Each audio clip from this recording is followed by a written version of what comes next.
सक्नुहुन्छ। के भयो हजुर? तेल सक्यो अनि यस्तो बीच बाटोमा आएर बिजोग पार्ने हो त बुहारीलाई।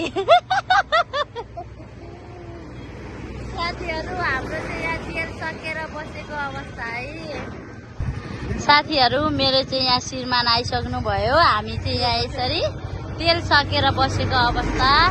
उहाँ हुनुहुन्छ मेरो काका ससुरा। श्रीमान चाहिँ चोक पुगेर नि आउनु भइसक्यो। हामी चाहिँ यहाँनिर के भएर बस्नु भएको काका हजुर? बाइकको तेल सकेर। बुढोलाई केही साह्रो गाह्रो त परेन नि। हेलो मेरो बुढो, भ्लगमा स्वागत छ हजुरलाई। भन्न केही लाइक शेयर सब्सक्राइब गरिदिनु होला। हेर्नुहोस् न पहिलोचोटि भ्लग बनाएको लजाएर उल्का छ साथीहरू।